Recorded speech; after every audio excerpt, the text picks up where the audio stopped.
Alright, so this morning I have a special treat for you guys. It's a sd40-2 and actually it's a special treat for me because I get to keep the engine at the end of the video.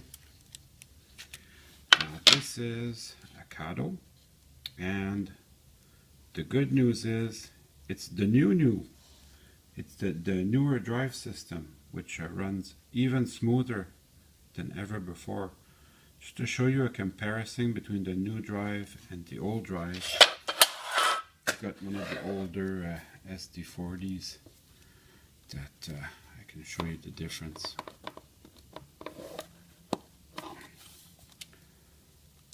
This box is actually in very good shape. It's almost new. That's why it's so tight.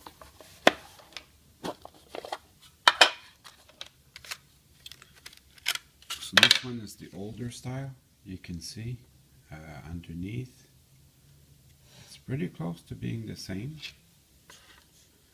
except that this one has a couple of more holes in the middle there, and they put just a little bit more detail. I'm going to show you up close.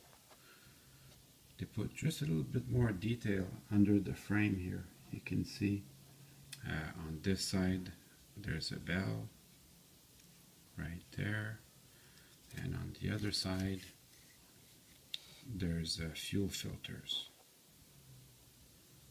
over here. So there's fuel filters right there. So it's a little bit more detailed. It's got more underframe detail. So this one was sold to me as a non-runner. So I'm just going to put it on the track to show you that it does not run. So I kept the engine behind it just to show you that there's power on the track. It's just not moving. And the guy told me why in his eBay ad. So that's no problem. He even told me how to fix it. So I'm gonna take this apart for you now. So this is another engine that I bought with the intention of painting it for a CP rail, and I get stuck with the same thing. The paint on this engine's in good shape, and I think I'm gonna be able to do it. So the shell removal on these is the exact same as any Kato engine. This also is pretty similar, the mechanism inside, as 4400 AC or the ES44 AC. It's about the same.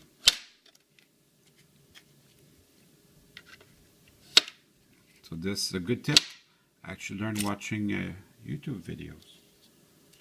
So here's your problem right there. There's no decoder. I run DC, but I still need the light board to make the engine work.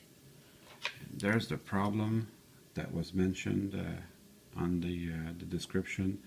The pins here that hold the light board together have been broken off, so that makes it tough. So I'm going to take this apart and see what I need to do to make it run.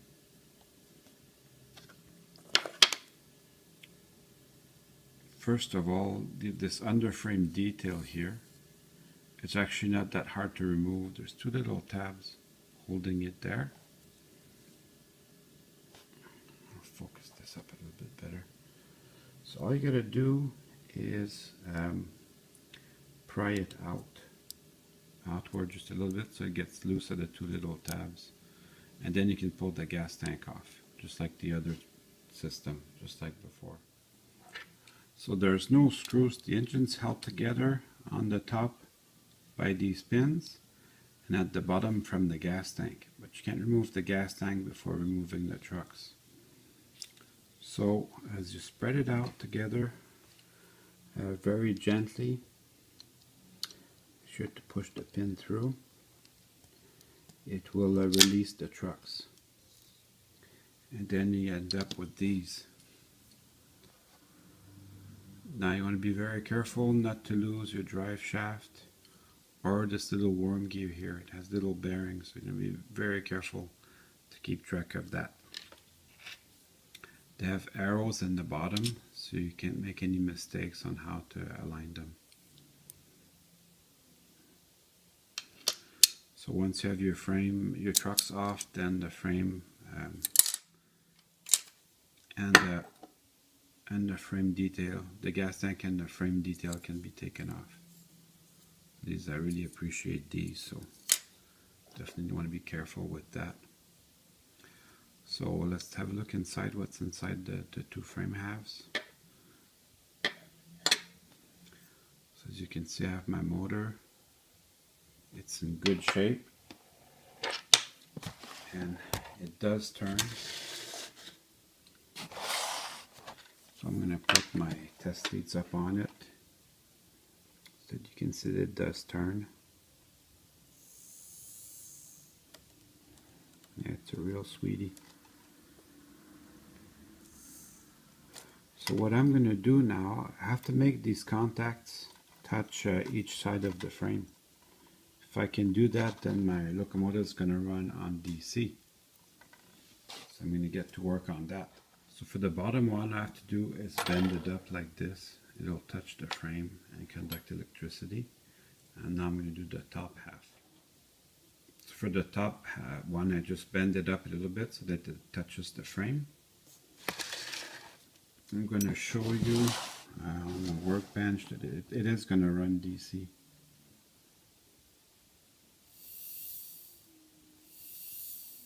And very quiet and smooth too. So now I'm going to take a look at my trucks. A lot of people, what ends up happening is they'll pull this section off. It's got two tabs holding it together. So when you pull that, you'll get the very small worm gear.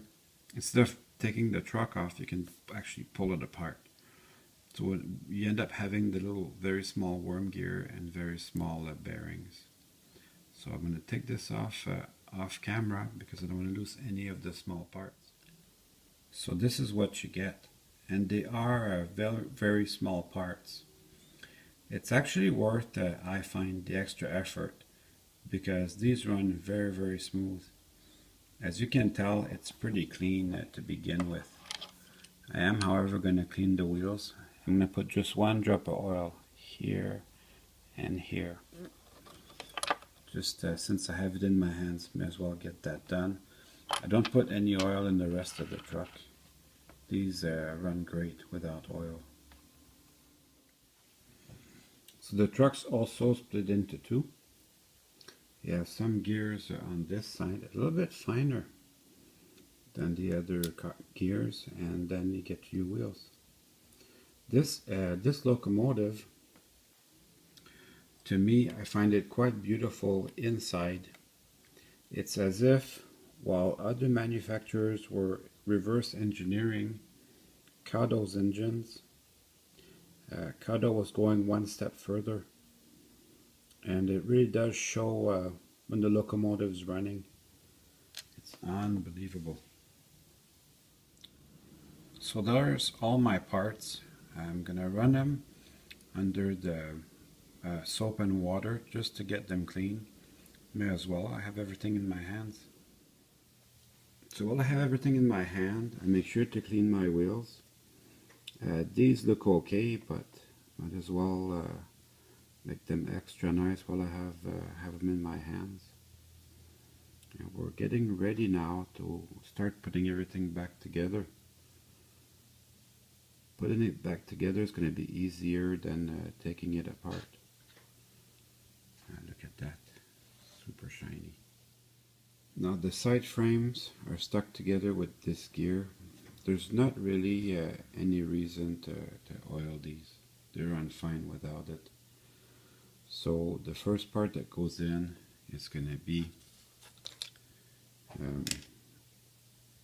these contact strips. So they go like that. And then the other side.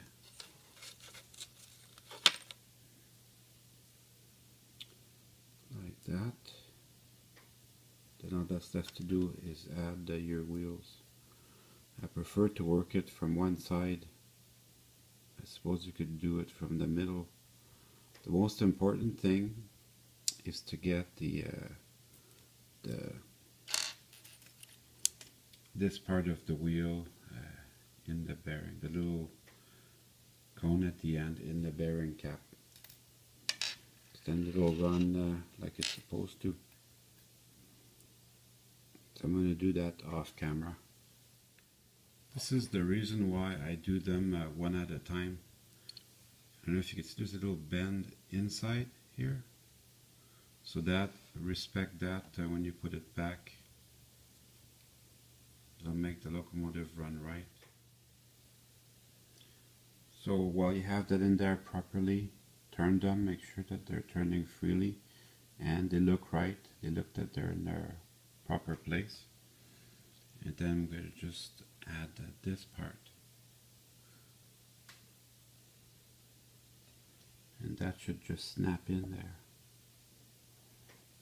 The longer part, this is the longer part, goes opposite from the worm gear, which is over here on the top, the worm gear. If you try to put it the other way, probably will become obvious that it's wrong. So go put it this way.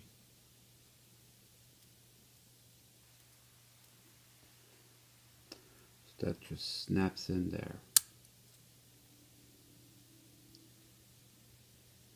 And again, you can turn it with your fingers. You should be feeling no resistance whatsoever. That's actually the trickiest part of the locomotive. Just don't lose this little guy here.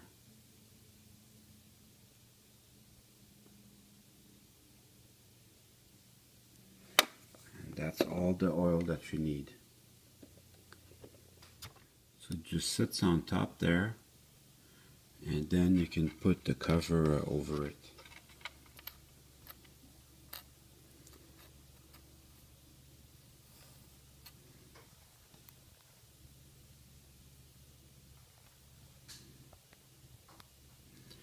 To give you a better lighting. So the cover has two little pins on the side, like so, and these will hold the contract strips in place. So as you put it back, you want to make sure that they'll be at the proper place for holding those contact strips.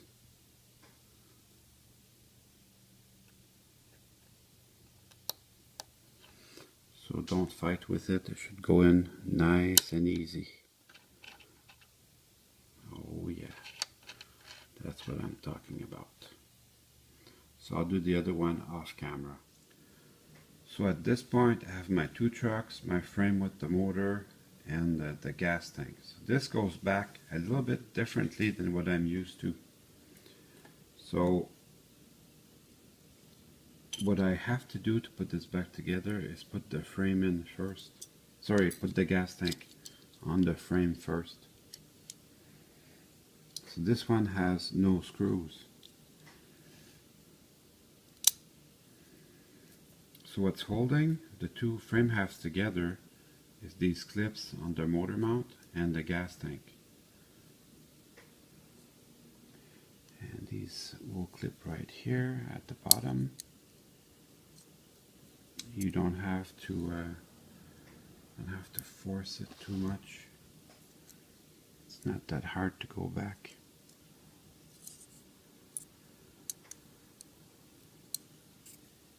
And the same for the back one. There's a little bit broken off here, but I don't think it's going to be too objectionable. That should go A-OK. And then the trucks will just snap in there. Use gravity to hold the drive shaft.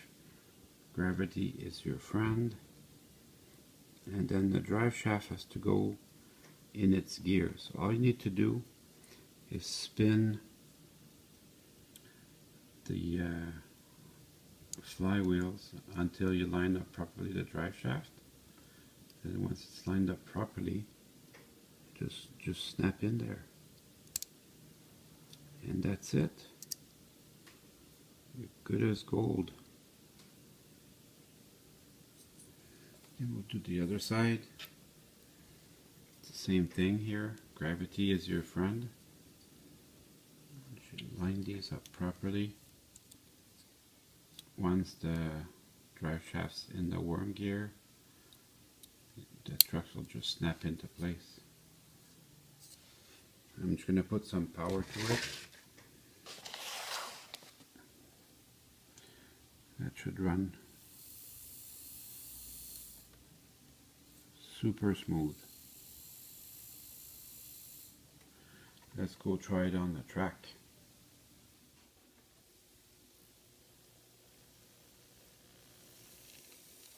So it runs very well. No surprise there.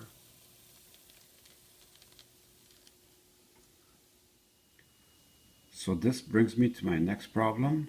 I have no circuit board, therefore no light. So I'm going to use this old incandescent light bulb, and I'm going to try to wire this in somehow. So I just put a little piece of Scotch tape to hold the ends of the wire in place, and that seems to be enough, but I made a spring also out of an old piece of cardboard. So that's going to put some pressure on it between it and the shell. So that should work fine. So it was missing a snowplow, so I'm going to paint the snowplow and install it. I'm going to install the antennas and the horn. And now it's time to run some trains. Well, I hope you enjoyed the video. It certainly was a lot of fun for me to do.